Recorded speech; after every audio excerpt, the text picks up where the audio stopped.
The ultimate gluten कंजूस वाला। एक जमाने में केशव नगर बोलकर एक शहर में रामलाल बोलकर एक शाहूकार रहता था। उसके जितना लोभी इंसान इस संसार में और कोई नहीं रहता है बोलकर सभी लोग कहते थे।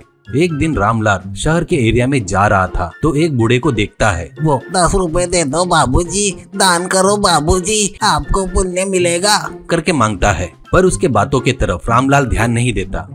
पर उसके पीछे आ रहे एक गरीब आदमी उस बूढ़े को 10 रुपए दे रहा है देखकर रामलाल को शर्म आती है।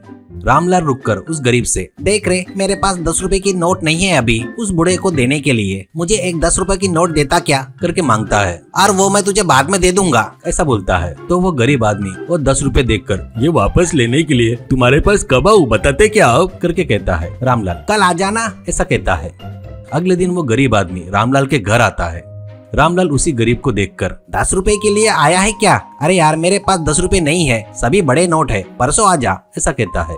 वो गरीब रामलाल को बोले वैसा ही एक दिन रुककर अगले दिन आता है तो रामलाल गरीब से, समय पर आया यार, तू आया लेकिन मेरे पास पैसे नहीं है, कल आना ऐसा कहता है। गरीब वहाँ से जाकर अगले दिन आता है। रामलाल गरीब से, अरे यार तुझे बेवजह ही घुमा रहा हूँ रे, पर मेरे पास तेरे को देने के लिए समय पर 10 रुपए नहीं है यार, तेरे पास 100 के चिल्लर है तो दे ऐसा कहता है। तो गरीब, बाबूजी मेरे पास उतना पैसा नहीं है, आप ही कैसे भी करके मेरे 10 रुपए दिए तो मैं फिर कभी आपके पास नहीं आऊंगा ऐसा कहता है। रामलाल, अभी नहीं जमेगा यार, लेकिन 4 हफ्ते बाद आ, तब पक्का तेरे को 10 रुपए देकर मेरा कर्जा चुकता कर लूंगा यार ऐसा कहता है। गरीब चुपचाप वहाँ से चला गया और गरीब 4 हफ्ते के बाद एक दिन रामलाल के पास आता है। गरीब को दूर से आते हुए देखकर रामलाल अपनी बहन से, ए सुन, मैं जमीन पर सो जाऊंगा, मेरे ऊपर कपड़ा ढककर सिर के पास दिया जला दे और उस गरीब को मैं मर गया करके बोल देना, आज से उसका छुटकारा हो जाएगा यार ऐसा कहता है। रामलाल जैसे बोलता है उसकी बहन वैसा ही करती है। बाद में रामलाल के पास बैठकर रामलाल की बहन और पत्नी रोने लगते हैं।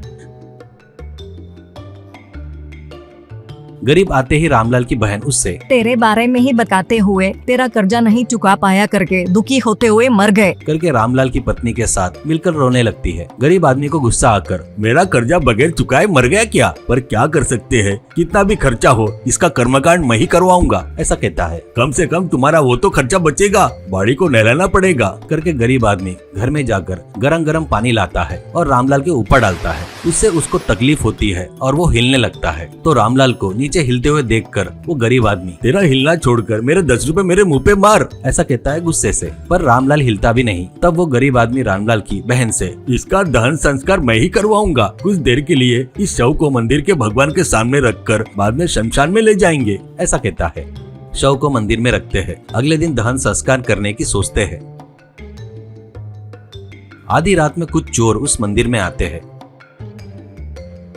उनके पैरों के चलने की आवाज सुनकर वो गरीब मंदिर के गर्भगृह में उनको नहीं दिखना वैसा छुप जाता है। चोर लोग अपने साथ लाई गठरी को खोलकर उन गठरी में के पैसे को, गहने को आपस में बांट रहे थे। गहने पैसे बांटने के बाद एक सोने का कलश बचता है। उसके लिए चोर मेरा है करके लड़ने लगते हैं। इतने में एक चोर अपने कमर से चाकू निकालकर एक व्यक्ति को मारने जाता है।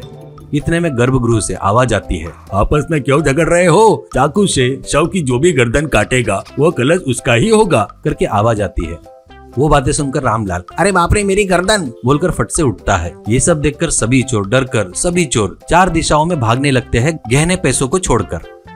तभी गरीब आदमी गर्भगृह से बाहर आता है तो उससे रामलाल, हुआ सा हुआ, अपनी किस्मत अच्छी है इसलिए गहने पैसे अपने को मिले, इसे अपन दोनों समान बांट लेंगे क्या? उस धन को दोनों समान बांट लेते हैं। बाद में रामलाल, चल अब अपने अपने घर चलेंगे ऐसा कहते हुए उठता है। तो गरीब, तो मेरे 10 रुपए कहाँ है ऐसा कहता है। रामलाल, मेरे पास अभी चिल्लर नहीं है, 4 दिन बाद आना ऐसा कहता है।